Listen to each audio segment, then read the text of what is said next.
নমস্কার বন্ধুরা, আমি আবারও ফিরে এসেছি আরেকটি নতুন ভিডিও নিয়ে। আজকের ভিডিওতে আমি আলোচনা করতে চলেছি প্রতিবেশী যখন শত্রু তখন কি করা উচিত এই বিষয় নিয়ে।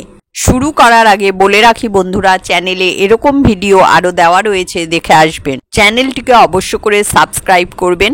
চলুন আর দেরি না করে শুরু করা যাক। প্রতিবেশী আমাদের জীবনের এক অবিচ্ছেদ্য অংশ। সুখ দুঃখে যারা প্রথম পাশে এসে দাঁড়ান, বিপদে যিনি হাত বাড়িয়ে দেন, তিনি তো প্রকৃত প্রতিবেশী। কিন্তু কখনো কখনো এই সম্পর্কের সমীকরণ বদলে যায়। যখন কোনো প্রতিবেশী শত্রু ভাবাপন্ন হয়ে ওঠেন, তখন তা আমাদের শান্তি ও অগ্রগতির পথে বাধা হয়ে দাঁড়ায়। এমন পরিস্থিতিতে হতাশ না হয়ে দৃঢ় মনোবল নিয়ে পরিস্থিতি মোকাবিলা করা প্রয়োজন। ভারতের প্রাক্তন রাষ্ট্রপতি এবং মহান বিজ্ঞানী ডক্টর এপিজে আব্দুল কালামের জীবন ও আদর্শ থেকে অনুপ্রেরণা নিয়ে আমরা এই প্রতিকূলতাকে জয় করতে পারি। আব্দুল কালাম বিশ্বাস করতেন, প্রতিটি সমস্যারই সমাধান আছে।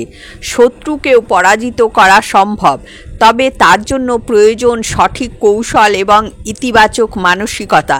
যখন কোনো প্রতিবেশী শত্রু হয়ে ওঠে, তখন তাকে জব্দ করার জন্য কালামের নীতি থেকে আমরা তিনটি গুরুত্বপূর্ণ উপায় খুঁজে নিতে পারি। প্রথম উপায়, জ্ঞানের আলোয় অন্ধকার দূর করুন। আব্দুল কালাম সর্বদা জ্ঞানের ওপর জোর দিতেন। তিনি বিশ্বাস করতেন, জ্ঞানই সবচেয়ে শক্তিশালী হাতিয়ার।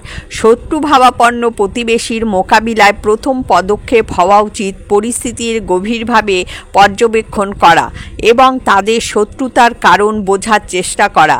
কেন তিনি এমন আচরণ করছেন, তার উদ্দেশ্য কী, এই প্রশ্নগুলোর উত্তর খুঁজে বের করার চেষ্টা করুন।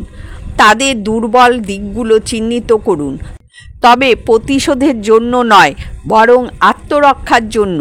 তাদের অপপ্রচার বা মিথ্যার বিরুদ্ধে সঠিক তথ্য ও জ্ঞানের মাধ্যমে রুখে দাঁড়ান।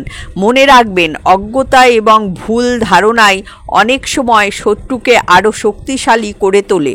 জ্ঞানের আলোয় সেই অন্ধকার দূর করতে পারলে শত্রুর মনোবল ভেঙে দেওয়া সম্ভব। কালামের ভাষায়, জ্ঞান শক্তি দেয়, শক্তি প্রেম দান করে। দ্বিতীয় উপায়, ধৈর্যের বাঁধ নির্মাণ করুন। অধৈর্য হয়ে কোনো পদক্ষেপ নেওয়া উচিত নয়। শত্রু হয়তো চাইবে আপনাকে রাগিয়ে তুলতে বা ভুল পথে চালিত করতে। এই পরিস্থিতিতে ধৈর্য ধারণ করা অত্যন্ত জরুরি। আব্দুল কালামের জীবন আমাদের শেখায় কিভাবে কঠিন পরিস্থিতিতেও অবিচল থাকতে হয়। তাদের উস্কানিমূলক কথাবার্তা বা আচরণ উপেক্ষা করুন। তাৎক্ষণিক প্রতিক্রিয়া না দেখিয়ে ঠান্ডা মাথায় পরিস্থিতি বিশ্লেষণ করুন। নিজের আবেগ নিয়ন্ত্রণে রাখুন।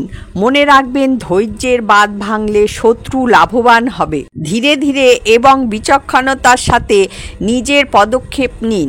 কালাম বলতেন, ধৈর্য, অধ্যবসায় এবং আত্মবিশ্বাস, এই তিনটি জিনিস তোমাকে সর্বদা সাফল্যের দিকে নিয়ে যাবে। তৃতীয় উপায়, কর্মের মাধ্যমে ইতিবাচক দৃষ্টান্ত স্থাপন করুন। কথার চেয়ে কাজ সবসময় বেশি শক্তিশালী। শত্রু ভাবাপন্ন প্রতিবেশীর বিরুদ্ধে প্রতিশোধ নেওয়ার চেষ্টা না করে নিজের কর্মের মাধ্যমে একটি ইতিবাচক দৃষ্টান্ত স্থাপন করুন। আপনার ভালো কাজ আপনার উন্নতি এবং আপনার শক্তিপ্রিয় মনোভাবই হবে তাদের জন্য সবচেয়ে বড় জবাব। তাদের বিদ্বেষের বিপরীতে আপনি সহানুভূতি ও সহযোগিতা প্রদর্শন করতে পারেন। হয়তো আপনার এই আচরণ তাদের মনে পরিবর্তন আনতে পারে। নিজের উন্নতিতে মনোযোগ দিন।